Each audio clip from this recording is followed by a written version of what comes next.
Welcome to UpYourStack podcast. I'm your host, Noah Berk. I'm also one of the co-founders of OBO, an elite HubSpot solutions partner. And UpYourStack, we talk to our favorite HubSpot app partners who've either built their apps on HubSpot or have integrated with HubSpot to help you get the most out of your HubSpot tech stack. And I have a very special guest today who I am super excited to talk to, probably one of the original OGs in the HubSpot app community, Dan, who started OrgChartHub. Dan, welcome to the show. Thank you very much. Thank you for having us on. Dan, let's just dive right into it. You're one of the originals. You probably created one of the very first apps that were really built on, integrated with HubSpot. What does OrgChartHub do? I'll maybe go to our origin story because that Perfect. maybe give you some clues on why we did what we did. So I run OrgChartHub with my co-founder, Austin. Austin is the properly smart person in the team. So what happened was we worked for another software company. This is me and Austin. I was one of the first sales hire in that software company, and he's one of the first engineers. So naturally, we got to build a good relationship with each other, and it helped that business build up to a significant size. During that time, we were very early on the HubSpot CRM, like literally a sidekick came out, we were using it, and then it became the CRM. So there were some key pieces that were missing for us in order for primarily me to do my role. So I progressed from their first sales hire to becoming like their head of account management. It was like a hybrid between customer success and still in sales because we were in charge of expansion as well. We were selling to large enterprises. The reason for OrgChartHub was because I was getting my team to map out the key decision makers as we were winning deals and then as we were trying to expand deals. And no, I took a look on your LinkedIn. I know you've got some enterprise sales background, so I'll be intrigued to hear what you say after this. So there's a lot of key decision makers in an enterprise deal. Now, we were mapping out decision makers on PowerPoint, spreadsheet, digital whiteboards that were outside of HubSpot. And so me and Austin would naturally meet every now and then when we had spare time. And I'd mention this problem to him and he's like, oh, okay. And we went away and created a very crude version of OrgChartHub back in 2017. And then so in essence, what happened next was we were like, okay, well, let's see if other HubSpot customers and partners are interested in using this. So we put it on the HubSpot app marketplace in 2018. And fortunately for us, it was pretty popular pretty quick. And we became HubSpot certified app partners in that 2018. And then went full-time in 2019. So yeah, maybe a slightly long story there, but hopefully it gives you a good background. I remember the early days. I remember the app out there. It was when you guys first came out, there was only a few. And it's such a powerful solution for organizations who are trying to sell, across enterprises. To your point, who is everyone? Who reports to whom? Who works with whom? And, it's something that your app really fills in that gap. And I think a lot of people don't even realize they know they need it, even though they need it to do their job better. So how have you been able to gain traction? Like, what's been your success to gain traction in this marketplace? Yeah, so the key thing that we did very early on is we tried to mirror the way people buy HubSpot. And now that has changed a little bit over time, and I think it's going to change a little bit going forward. But so that if you think back to 2018, there's always been a strong free plan, but they were pushing that very heavily. So we mirrored that. So we've always had a very generous free plan to help people get going. And then from there, people have converted. So I think understanding how HubSpot customers purchase and allowing people to get access and pretty much full access from the word goes has been a real product-led growth motion for us. And that's worked for OrgChartHub, but it's also worked for our second application that we released in 2020, which is GeoMapper. So we've mirrored the go-to-market on both of them. And talk to me a little bit more about GeoMapper. I'm sure a lot of people, and actually in the HubSpot app marketplace, they both have similar traction at this point. And I know we started with OrgChartHub, but tell me more about GeoMapper and how that benefits clients. Yeah, so same story to some extent. So you might be able to tell from my accent. We're based in the UK. Again, working for that company, I was flying over to the US where most of our customers were. It felt like every 3 weeks. Yeah. And I remember our CEO at the time, I would often go over with him to go and see customers and prospects. And before one trip, he said, "Where are our customers?" I'm That's pretty quite sure everyone says that, asks that question. Where are our customers? I would like to know myself. that's quite hard to remember their addresses in your head. And even like on a list, I know like you can see it on a list, but it's very different when you actually get it on a map. So again, created an early version like internal tool, which basically mapped out our customers, our prospects, and then we drilled it down a little bit to like the different types of customers. And the primary use case was to help us with those business trips. And that is a lot of what our customers do today. But it also actually helps the marketing team quite heavily as well. So it's a very, just like OrgChartHub, there's a very tight integration back and forth. And you can push contacts back into HubSpot as a list and companies back as a list based on unique geographical areas. So that's helps in marketing, but it also helps in sales from a targeting perspective as well. I would love to hear. I'm sure you have a lot of success stories. What are you hearing from clients? Like, what are they saying? Wow, these tools have really helped us do X, Y, Z. What are you hearing most from them these days? Yeah, on OrgChartHub, it always makes us smile if it's helped them close out a big deal, like it's increased the pace at which they've closed it, or it's actually highlighted some areas that they were just completely missing. Our very best fit customers on OrgChartHub, what they end up tending to do is they get their sales development team to start to use the product at the prospecting stage. Then it hands off to the AE usually to actually then work on the deal. And then the AE hands over to the CS, and then the CS carries on working on it because you've got expansion. You've also got to figure out who's going to renew this deal next year. Is it the same people? I think that's where we feel most proud on OrgChartHub, in that it's not just the initial win, it's like all the way through the journey. It's kind of following the whole flywheel concept that HubSpot's been pushing for years, where marketing supports sales, sales supports service, service supports marketing. It just kind of goes all around the circle. And essentially with your application and your tool, they're able to get visibility into these organizations that is more powerful than just simply seeing a list of names. Yeah, and they're adding extra like context onto the org chart as well. So you've got buying roles there's a two-way sync, pushing that backwards and forwards with HubSpot and keeping it all updated.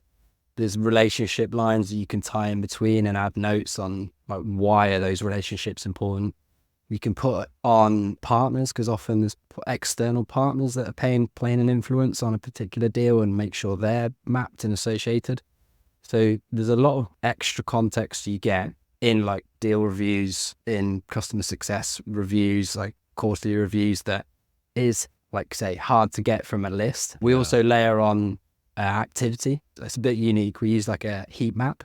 So we show you who you're speaking to, and more crucially, who you're not speaking to. That's the key part. So it kind of lights up the areas of who you're speaking to, and you can flip between sales and marketing. So you can see sales activity, but you can also see marketing activity. So really helping with that ABM side, because ultimately it comes down to like the buying group on who's going to make a decision. So the marketing side is just as important as well. This, in a sense, like, is it normally the sales operations person coming to you? Is it a sales leader coming to you, or is it just a rep inside the organization? It's like, I need this. Yeah, it's normally a sales leader.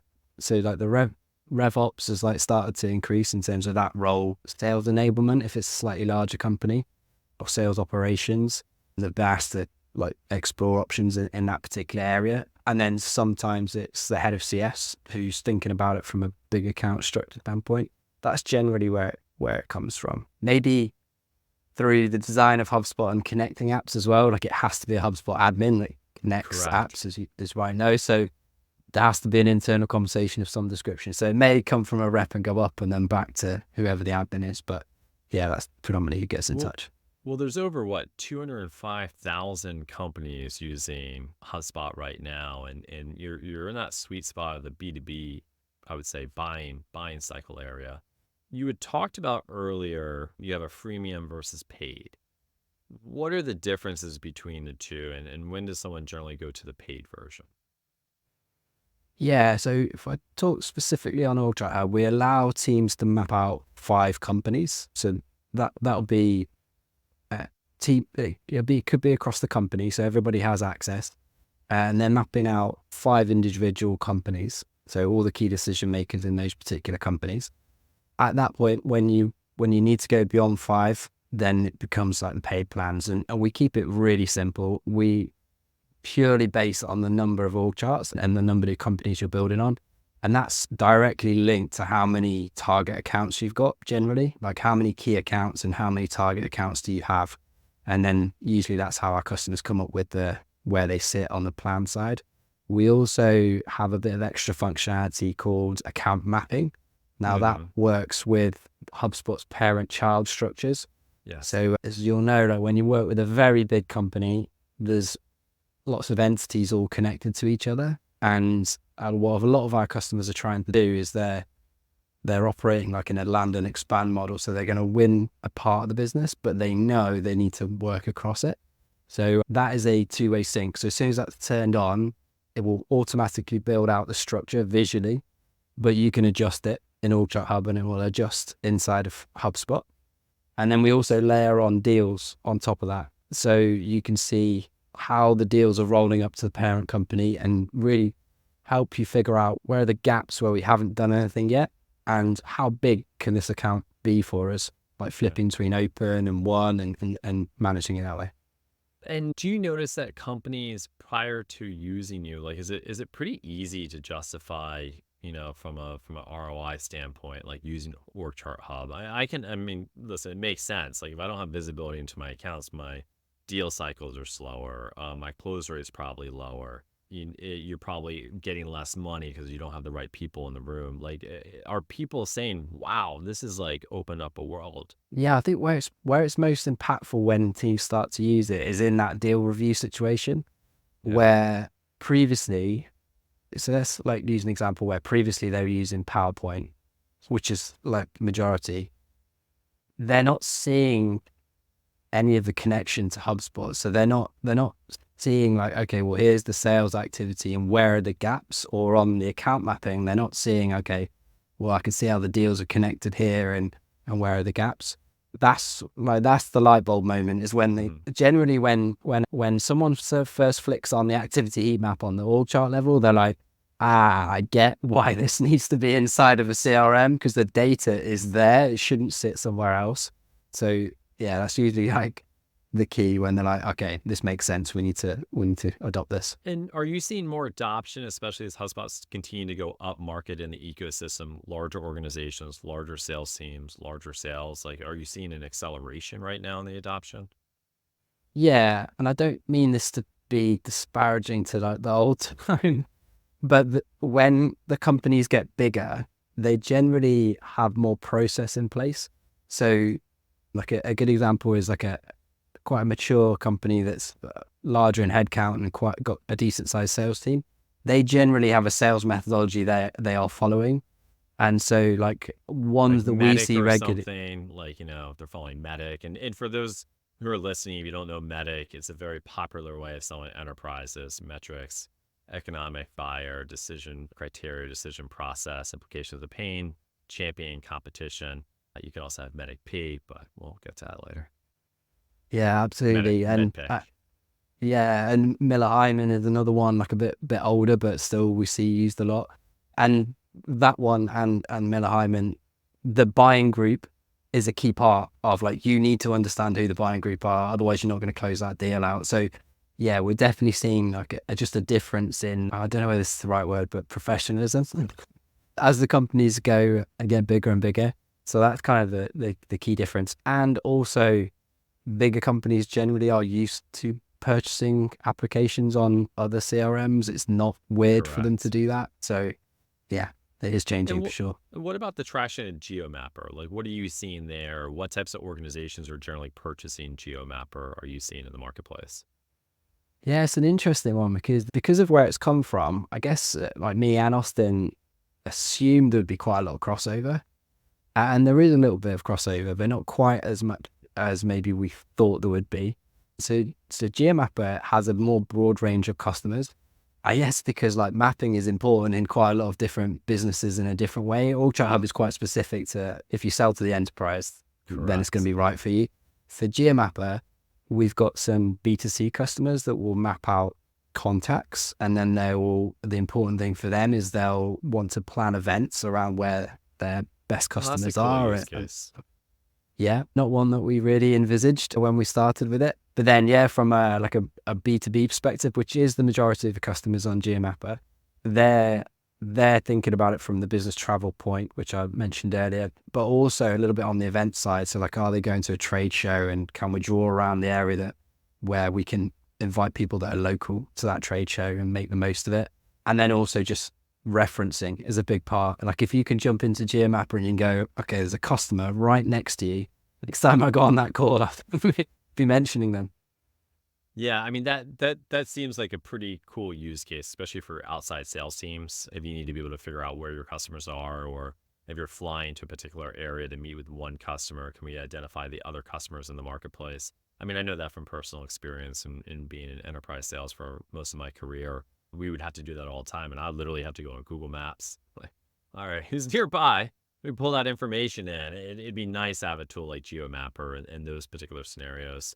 You know, as you've been building this application, this tool, what are some of the really cool learning experiences you've had, whether the actual going through building the apps, or just in your own general experience of just building a company? Yeah, good question. So I think, so when we set out, because we were HubSpot customers and we were specifically solving a problem for HubSpot. Now, a lot of people might see that as a downside, in that like you're all in on one platform and there's a bit of risk there. I think the thing that's surprised us was back in 2018, we didn't know anybody at HubSpot. Like, we were just HubSpot customers, built one app at that point, and we didn't know anyone. And roll around to 2019, and we were invited to go to the HubSpot App Partner Day, which was quite small back then. There wasn't a lot of people there. I think there was maybe like 100 companies there. Wow. And we got to meet Dharmesh and we got to meet Brian. And I think that really surprised us, that we're flying over from the UK, little 2-man team, and they were willing, like they wanted to speak to us and they wanted to learn about like what we were going to do next. At that time, we were like, this is a side hustle. We want to go full time. We were asking them for advice. So I think like that has surprised us just over and over again, like how open to partners HubSpot have been. And that over time has just got deeper and deeper. Like the product team have been incredible. The app partner team have been, again, incredible over a long period of time for us. So yeah, I think that was probably our biggest surprise, just because you, as just a user, you have a view of HubSpot of how big they are, and they are big. Yes, and they have got they bigger. are. They're pretty huge now, especially, and they were big back in 2019 as well. Yeah, but they are very sociable people, and they're very friendly people, and the culture, you feel it over and over again, like with everyone you speak to there. So I think that was maybe a very, very pleasant surprise. And it's why we've stayed fully focused on HubSpot, because we, like in 2019, we're like, okay, they're committed to like getting more people to build on HubSpot. We're going to commit. And because there's been open dialogue constantly, we know like where we sit, and we know what we need to do next to some extent, in just what next APIs are coming out and what the direction they're going in. So yeah. Do you have any suggestions for maybe companies out there, a similar position as yourself? Maybe they're users at a company who uses HubSpot, to how to build apps on HubSpot? Yeah, I think maybe going to that point about like why we built the two the way we did. I think hopefully you're already a customer. So if you're going to build on HubSpot, it's great if you're already a customer, because you've got some big advantages of you already think like a customer, and you know, 100%. like they know what to build basically. And like mirroring that go-to-market, I think has paid off for quite a few people now. I think like you can see it does work. The other big one is, like for us, we've spent a lot of time in the HubSpot community. I mean, like the community forums, solving, like not just blasting ourselves in there, but like talking about other problems that are tangentially linked to like selling to big businesses or business travel and all the rest of it. And so over time, I've become a HubSpot champion within that community.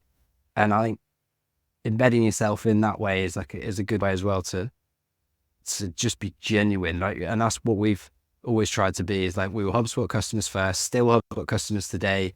We're trying to use HubSpot just like you.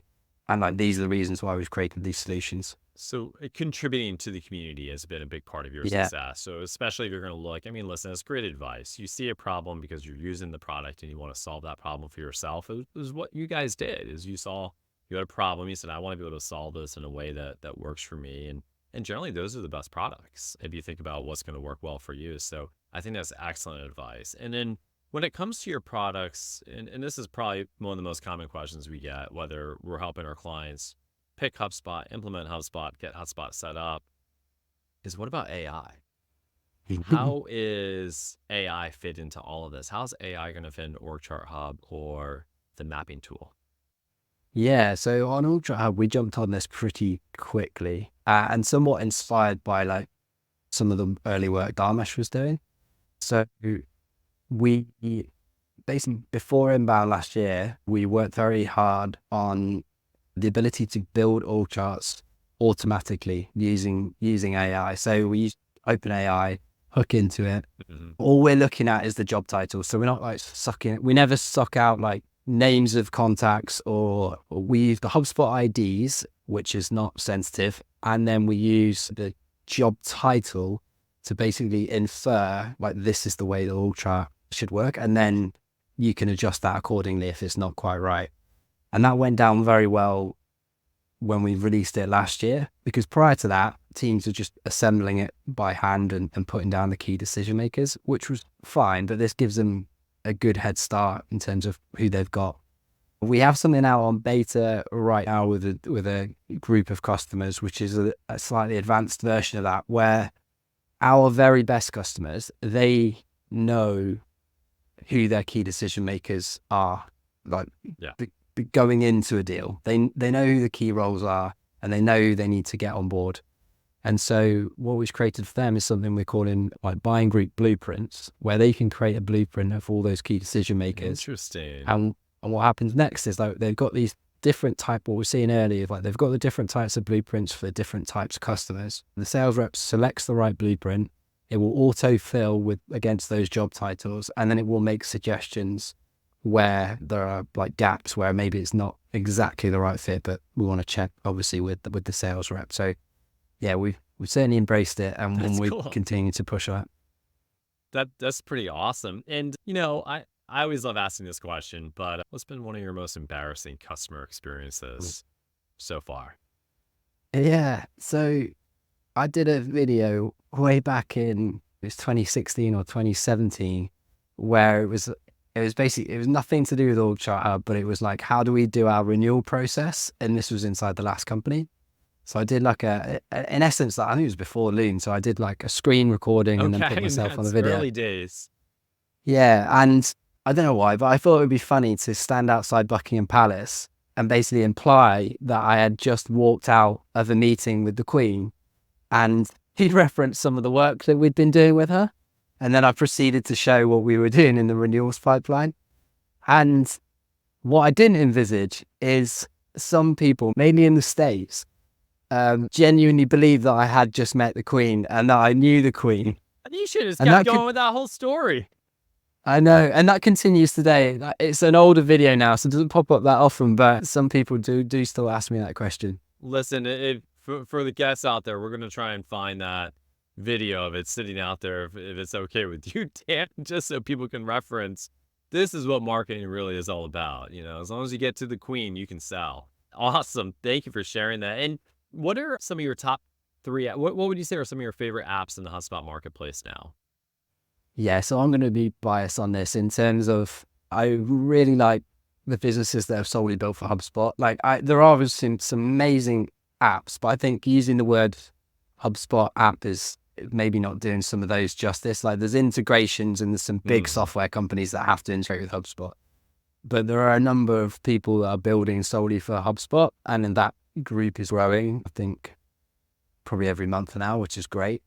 So like you got the team like Supered, Arrows, Happily, who've got a number of apps that are great. And then a team that got in touch with us recently that are doing really well, and they've just got going like in the last 2-3 months, is Qualify, and they do deduplication within HubSpot and solely built it for HubSpot. It's great. I mean, it's just, as people watch this show, learning what apps you like, what other companies, it's just great to be able to share that information. And, I'll kind of finish it up by asking, what do you like most about HubSpot these days? The pace at which they are, one, putting out product as like a HubSpot customer, it's ridiculous how fast it's moving and improving. And then the other one from like a partner perspective, an app partner perspective, is there's APIs coming out now, which we have been longing for 3 years, that are now being delivered, which makes things so much better for us in terms of building the right app, but ultimately better for the customer because it's more consistent for them. And so, yeah, we've seen some massive improvements specifically on GeoMapper due to a new access to a brand new API. Well, an API that's we've now got access to.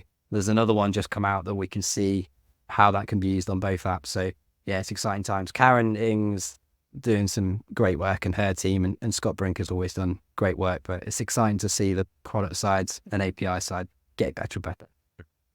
Agreed. Dan, thank you so much for being on the show today. This was awesome. And I really hope that everyone who's listening today was able to take something away. Go check out the apps again. Again, we got OrgChartHub, and the other one, again, is GeoMapper, to be able to check out both those apps.